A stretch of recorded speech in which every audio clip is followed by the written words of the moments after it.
Hai guys, selamat datang di channel aku Homero06. Baca novel yuk. Dukung channel ini ya dengan cara klik subscribe dan jangan lupa like, komen, dan share sebanyak-banyaknya ke teman kalian ya. Istri yang tertukar episode 19. Walaupun aku berkata bahwa kita kakak dan adik, kita tidak terikat oleh darah. Aku harus menjaga jarak darinya. Jika tidak, Vito mungkin akan marah, ujar Ira.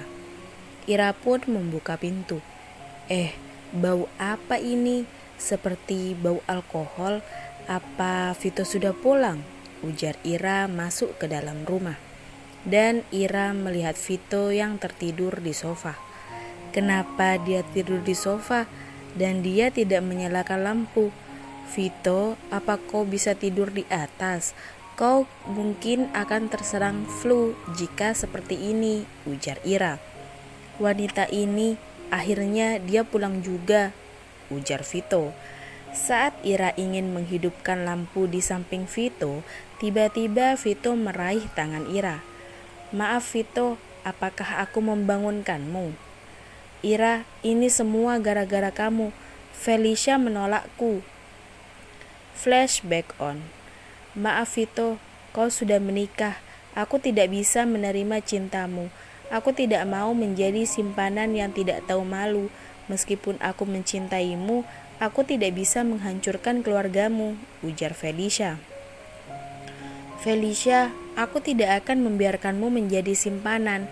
Aku akan mengurus segalanya untukmu. Aku akan menikahimu dan memberimu status sebagai istriku, ujar Vito. Flashback off. Ira, kau memang biang masalah dari semua masalah ini, ujar Vito dalam keadaan mabuk. Vito mencengkram dagu Ira. Vito, kau sedang mabuk, biarkan aku menyiapkan teh untuk membantumu sadar, oke? Ujar Ira. Dia masih memanggil namaku walaupun dia mabuk, ujar Ira.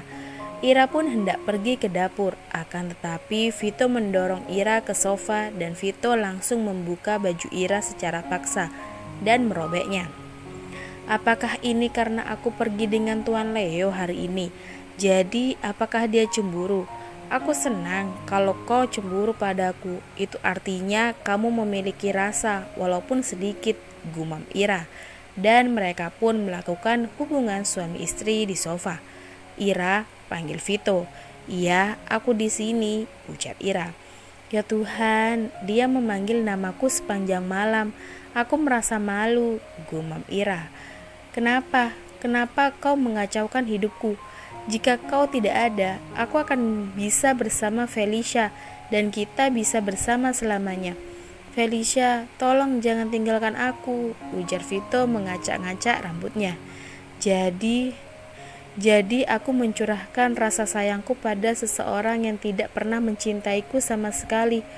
Kau sangat bergairah malam ini hanya karena kau menyangka aku sebagai Felicia.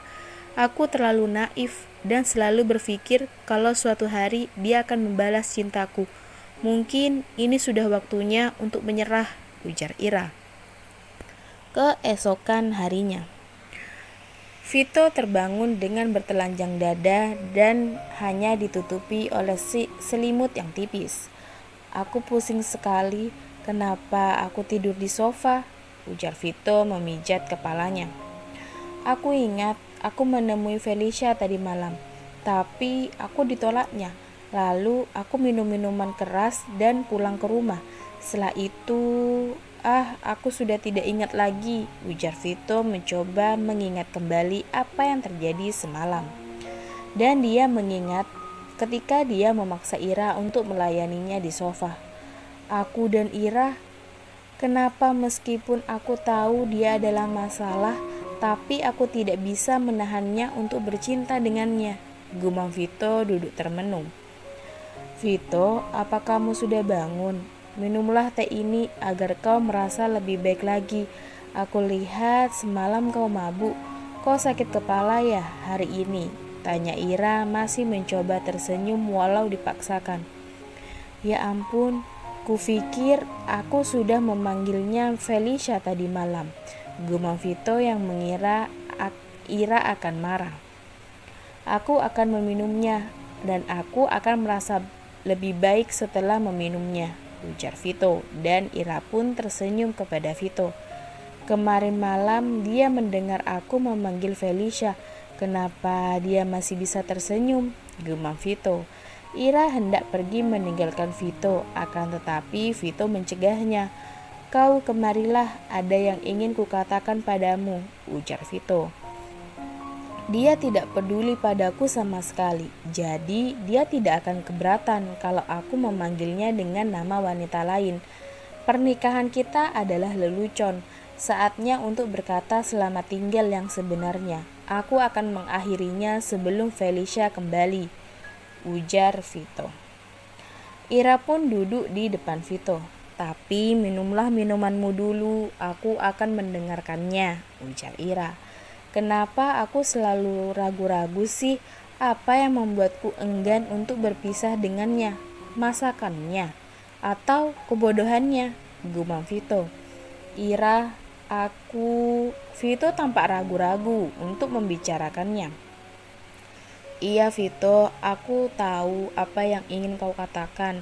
Aku sudah mempersiapkan diriku, makanya aku berpakaian dengan cantik dan tersenyum setiap kali aku melihatmu.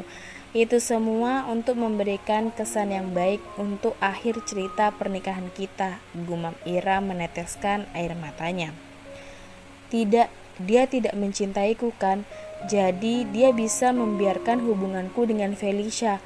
Mungkin keparat Leo lebih cocok dengannya dibandingkan denganku. Aku melihat dia tersenyum dengannya tadi malam. Dia sangat bahagia ketika bersamanya. Ini saatnya untuk pergi dan kami berdua bisa bebas, gumam Vito. Vito menarik nafas panjang dan menghembuskannya dengan gusar. Ayo, kita bercerai, ujar Vito. Meskipun aku telah mempersiapkan diri, aku masih merasa sakit dan ini terlalu sakit, gumam Ira. Iya, baiklah, Vito, selama kau bahagia, jangan khawatirkan aku, ujar Ira tersenyum, seolah-olah tidak terjadi apa-apa. Ira yang selalu suka menangis menyetujui permintaanku dengan tersenyum, gumam Vito sedikit kesal. Setelah itu, aku akan meminta pengacara aku untuk menyiapkan kontrak perceraian kita dan aku akan memberimu sejumlah uang sebagai ganti rugi, ujar Vito. Tentu kau tidak perlu memperdulikanku sama sekali. Mungkin kau dipaksa menikah denganku. Jadi mendengar kita akan berpisah, kau sebenarnya sangat senang, gumam Vito. Tidak perlu membayar ganti rugi. Keluarga aku berhutang banyak padamu. Jadi kau tidak perlu memberiku uang sepeser pun sebagai ganti rugi. Tanda tangani saja suratnya. Jika sudah saatnya, berikan padaku dan aku akan pergi. Oh iya, aku akan memasak. Apa kau mau makan di rumah atau tidak? Ujar Ira langsung pergi ke dapur dan menangis di dapur. Tidak perlu, makanlah sendiri. Aku sudah berjanji bertemu dengan Felicia. Aku akan membicarakan pernikahan dengan Felicia. Aku tidak akan pulang malam ini, ujar Vito. Baiklah, hati-hati, sampaikan salamku buatnya, ujar Ira dengan suara terbata-bata. Aku telah berkata jika aku akan menikahi Felicia dan kau tidak bereaksi sedikit pun. Jika kau benar-benar mencintaiku, kenapa kau bersikap seperti ini? Karena kau tidak mencintaiku, maka aku tidak akan ragu lagi. Gumam Vito melangkahkan kakinya ke kamar mandi dan membersihkan dirinya sebelum bertemu dengan Felicia. Apa yang kau tahu tentang perasaanku? Yang aku inginkan hanyalah engkau, Vito, dan itu hanyalah mimpi, ujar Ira menangis sendirian di dapur. Tapi aku punya harga diri, jadi aku tidak bisa menangis dan memintamu untuk tidak menceraikanku. Aku tahu jika kau tidak mencintaiku dan kita akan berpisah cepat atau lambat. Jadi aku telah menyiapkan diriku sejak dulu. Tapi aku tidak tahu jika saat inilah harinya telah tiba. Aku akan sangat sedih hingga aku tidak bisa bernafas dan air mataku terus berjatuhan. Ira, ini saatnya untuk melepaskannya. Mungkin melepaskan dan memberikan hidup yang diinginkannya adalah cara terbaik untuk mencintainya, ujar Ira meyakinkan dan menguatkan dirinya sendiri. Setelah beberapa hari kemudian, di perusahaan Rizkyantara, Vito berada di perusahaannya sejak hari itu di mana dia memutuskan untuk bercerai dengan Ira. Aku tidak pernah pulang ke rumah, tapi selama tinggal di kantor, aku hanya memikirkan Ira dan membuatku kecewa, ujar Vito. Telepon kantor pun berdering. Siapa yang mungkin menelpon nomor ini? Mungkin ini. Vito langsung mengangkat teleponnya.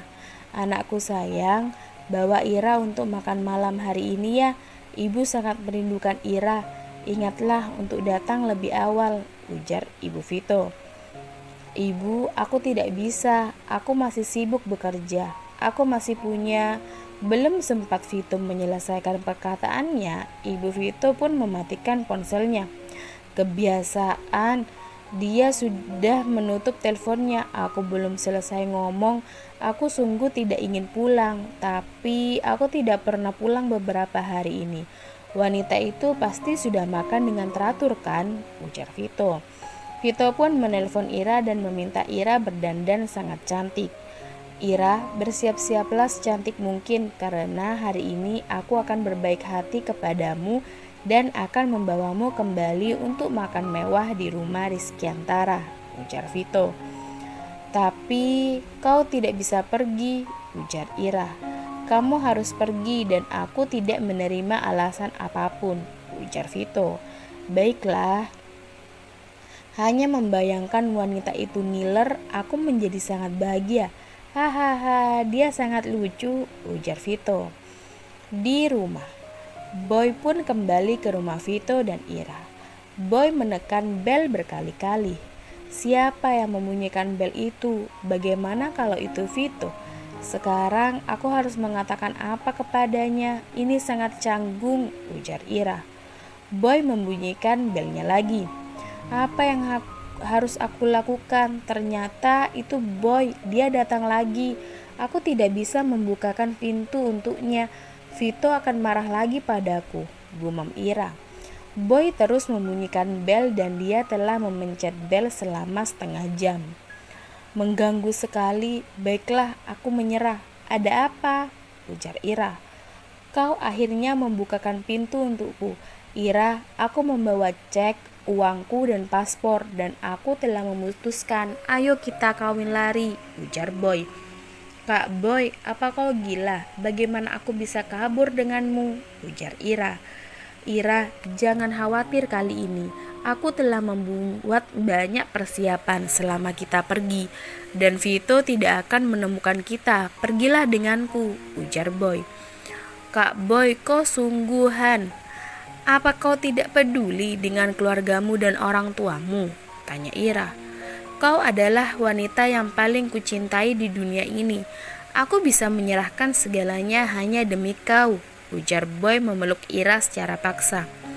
Vito bukanlah pasangan yang tepat untukmu. Aku melihatnya keluar dari kediaman keluarga Rizkyantara dengan wanita lain di lengannya. Dasar keparat, kau tidak cocok dengan bajingan itu, ujar Leo mengingat saat dia melihat Vito bersama Felicia. Kak Boy, kau harus tahu, Felicia adalah orang yang sangat dicintai oleh Vito. Aku hanyalah pengantin pengganti. Aku tidak berada di posisi untuk menerima Vito untuk mencintaiku. Kau dan aku sepertinya sangat bekerja keras untuk mencintai seseorang yang tidak pernah mencintai kita kembali. Kita itu sangat bodoh, gumam Ira. Bersambung.